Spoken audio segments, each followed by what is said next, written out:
पाकिस्तान मुर्दाबाद, पाकिस्तान मुर्दाबाद, भारत जिंदाबाद, भारत जिंदाबाद। पाकिस्तान में तुम एक मलेरिया की दवा नहीं बना सकते, तुम एक मोटरसाइकिल का टायर तैयार नहीं कर सकते। भारत बहुत आगे है, भारत से पंगा मत लो। भीख मंगे हैं लोग, यकीन मानो ऑफिशियल भीख मंगे हैं पाकिस्तानी।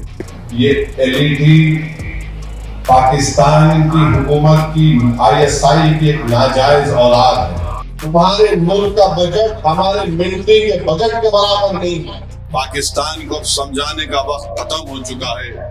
इन कमीनों ने जो हरकत की, वहां पर नाम पूछकर गोली मारे, समुदाय पूछकर मारे। ये जो हरकत किए ये कुत्ते, इनको सजा मिलना जरूरी है। इनको जड़ पेड़ से इनको सबक सिखाने की जरूरत है। इलीगल पैसों से फाइनेंस करे टेररिज्म ये लोग। घर में घुस के मारते बोले ना, अब घर में घुस के बैठ जाना, खत्म। पड़ोसी मुल्क के ऊपर वो सुधरने वाले नहीं है, इतना याद रखो आप। अल्लाह उनकी दुम को सीधा करे, वरना फिर वक्त आएगा उनको और सीधा करना पड़ेगा। हम पाकिस्तान के दूल्हे भाई हो गए आजकल। और इन कमीनों दादों ने जो हरकत की, वहां पर नाम पूछकर गोली मारे, समुदाय पूछकर मारे।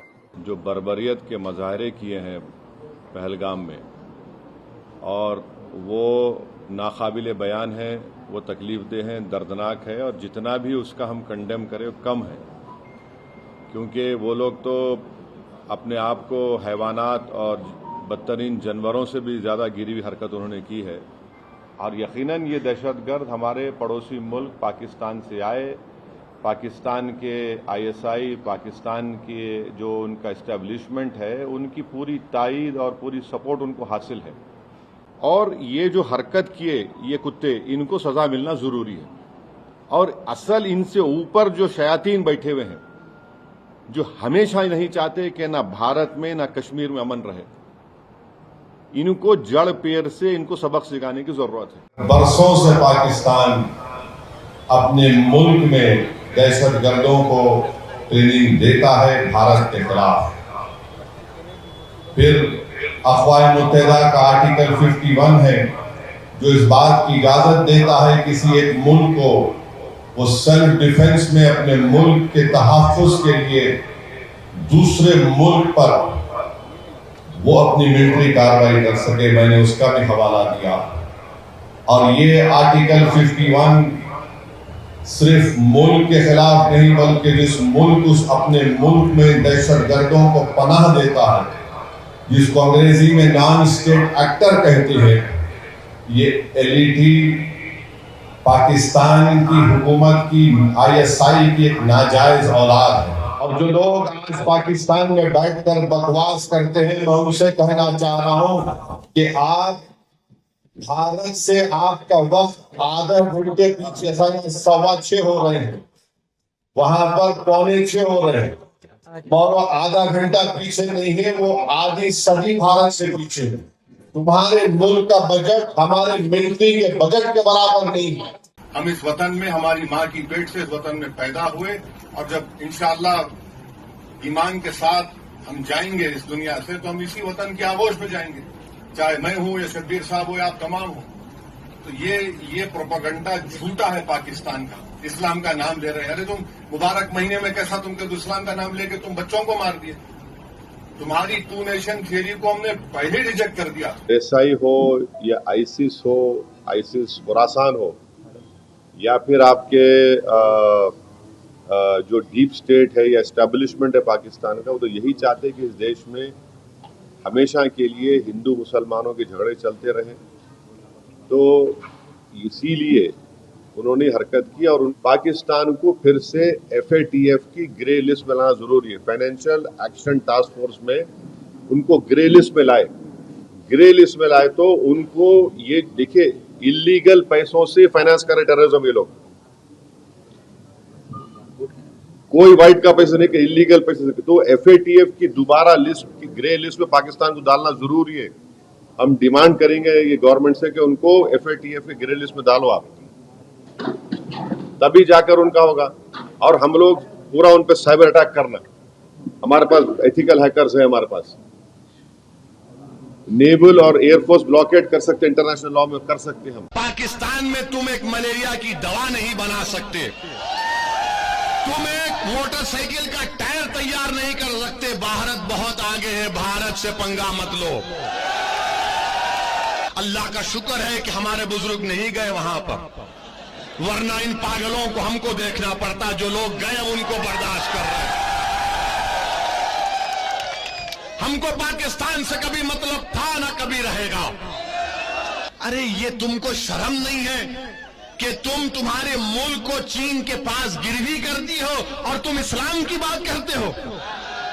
वो चीन जो जिनजियांग में मुसलमानों को 20 लाख मुसलमानों को कैद में बंद कर दिया, जिनको जबरन सूअर खिलाया जा रहा है चीन में, आज वो मिनिस्टर इस्लाम की कामयाबी की बात करता है। हर बार ये लोग बोल रहे कि इस्लाम की जंग हो रही है भारत से। कौन सा इस्लाम है तुम्हारा, बताओ?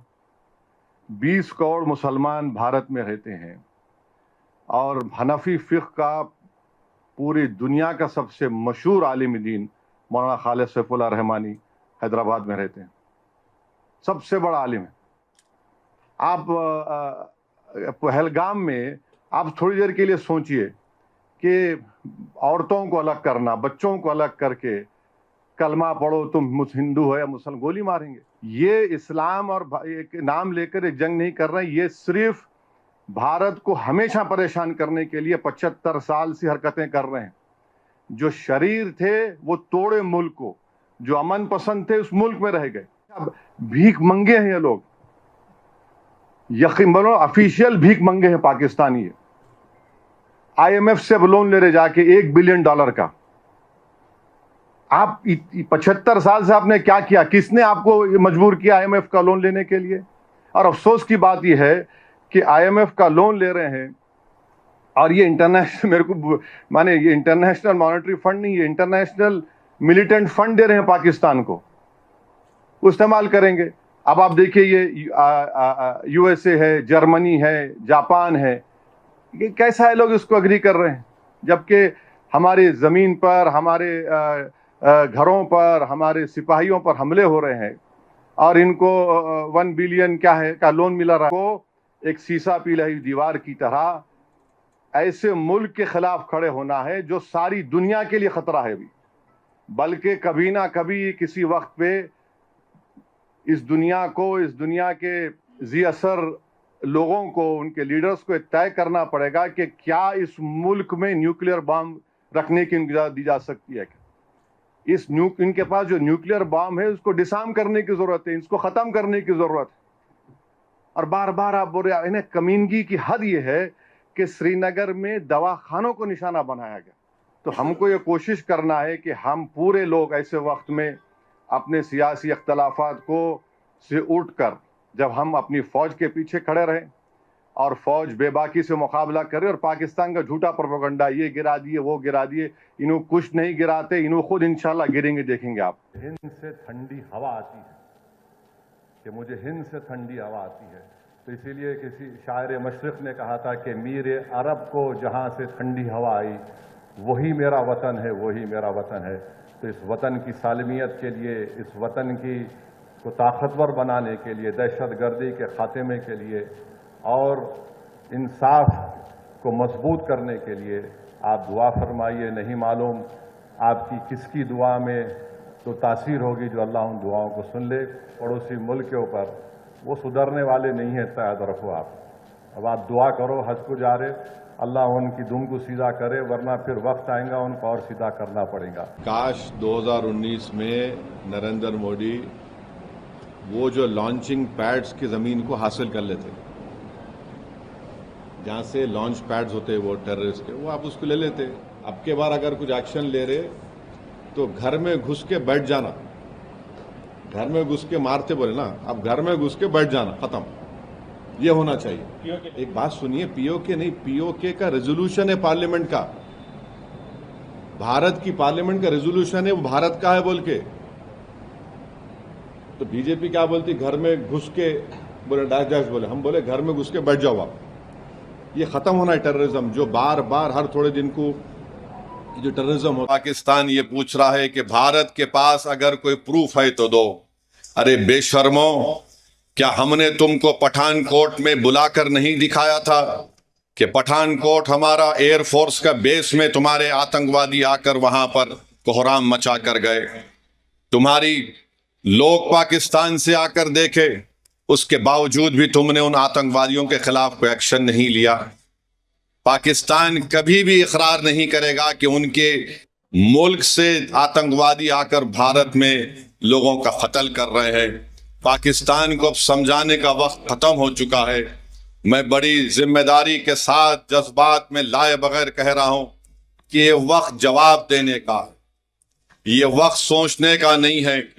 जैसे भी हो, पाकिस्तान को अगर कमजोर करने के लिए उनकी मईशत को, उनके इकॉनमी को कमजोर किया जा सकता है तो बराबर किया जाना चाहिए।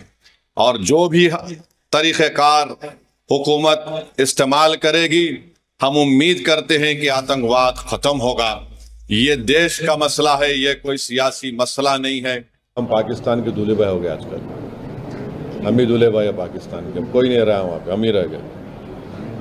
इतना बेबाक, इतना हैंडसम को दिख ही नहीं रहा पाकिस्तान वालों, खाली मैं ही दिख रहा हूँ भारत से। देखते रहो प्यारे मेरे को, सब सुनते रहो, ज्ञान बढ़ेगा। तुम्हारे दिमागों में जो भूसा भरा हुआ है साफ होगा, तुम्हारा इग्नोरेंस खत्म होगा।